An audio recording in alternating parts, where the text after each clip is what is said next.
Israel is taking immediate action, cutting working ties with the 12 nations that condemning settlement building in East Jerusalem and in the West Bank. This, as tension between the United States and Israel seems to be reporting the implementation, Errol, of this, working ties being cut. It's more symbolic than anything. But I think the real question is sort of what becomes the role of the United Nations. You've got Senator Lindsey Graham saying, I'm going to put forth legislation to defund the UN unless they turn around this resolution. And then here's what the president-elect tweeted yesterday about the UN. The United Nations has such great potential, but right now it's just a club for people to get together, talk, and have a good time. So sad. What do you make of that? Yeah. I mean, look, denigrating the United Nations is something that, you hear from time to time. But the reality is it's still indispensable. It still has a lot of peacekeepers who are doing really good work. You've got organizations like UNICEF that are really important for the world. The United Nations is not going to go away just because Lindsey Graham and Donald Trump want it to. I think, though, more importantly, when the Trump administration comes into power, they're going to find that, Israel can play its politics and, refuse to meet with the foreign ministers from Senegal and New Zealand and so forth, and that will have no effect. But much more important will be the United States' efforts in the region, and those efforts cannot just be dialed back and can't be insulted and can't be talked away with Egypt and with Saudi Arabia and with Syria. All of that really sort of ties back into this very difficult question of the settlements, the perception of Israel in the world, the opinion of the international community, and whether or not this intransigent struggle that's been going on for 50 years between Israelis and Palestinians will continue to add fuel to those regional fires. And so I think they're going to have a much more nuanced approach to it than simply bashing the United Nations.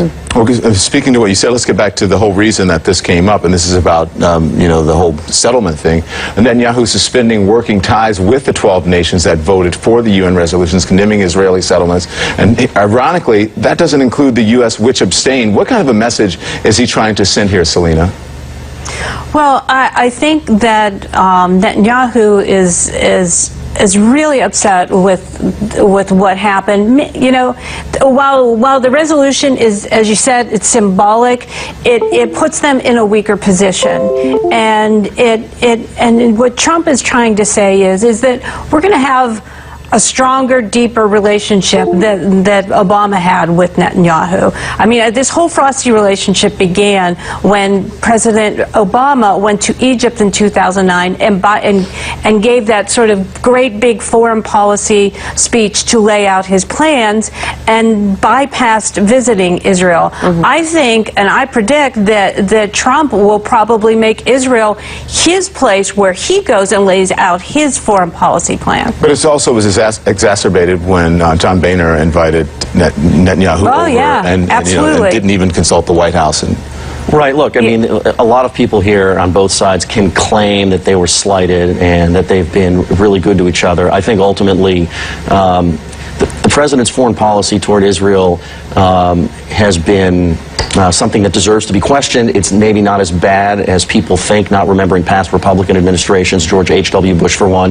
But there are two things to watch here. Number one, what's interesting is a year ago, Trump gave a speech to the Republican Jewish coalition in Washington saying he wasn't going to pick sides in the Israeli-Palestinian conflict. So he has evolved on the issue. Now says he's going to move the embassy from Tel Aviv to Jerusalem on day one. The other thing here, though... Is there a danger in that? What's the danger? Well, in theory, the danger is that it could upset peace talks. But what peace talks? Right. So it could be a way for Trump to reset the way we approach the conflict and say that this is how we're going to negotiate it going forward. I'm not sure that it's the problem that a lot of people think it is. It could be.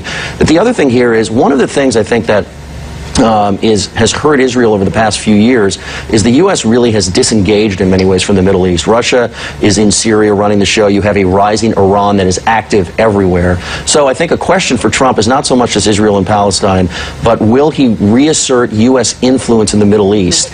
There's not necessarily a sign that he wants to do that because he has talked so much about refocusing our resources here at home, not unlike President Obama, rebuilding bridges and roads and hospitals and schools.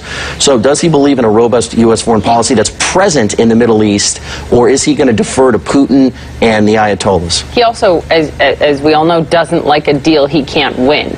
And his predecessors haven't been able to win figuring out peace in the Middle East. It is the ultimate challenge. But in the face of all of this, Errol Lewis, Secretary of State John Kerry, we've learned from Elise's reporting, will come out later this week and will make this speech and talk about the path that they see forward towards that end goal. You know, Ben Rhodes, the Deputy National Security Advisor, said yesterday on Israeli television, basically, we wish we could have done more and gotten further.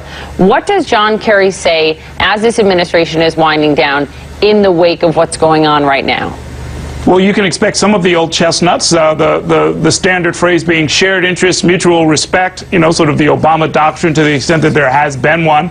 I think as well as an attempt to sort of reset the table and suggest that if the U.S. is going to be a player in the region, it's going to have to be even-handed. It's going to have to sort of deal with situations like the Netanyahu government, which for reasons internal to Israeli politics has been intransigent and has sort of cut off the peace process, especially when it comes to the settlements. It's something Netanyahu in this iteration of his government, the fourth Netanyahu government, sort of had to do if he wanted to keep his coalition together. Where Kerry what Kerry sort of lays out for us, you can expect to be completely undone when the next administration comes to the Obama doctrine of the Middle East. Guys, thank you very much. Appreciate it. Thank you. I don't know if you guys have seen this story. Brawls are breaking out more than a dozen malls all across the country. Teenagers arrested, shoppers hurt. What sparked this violence? A live report is straight ahead.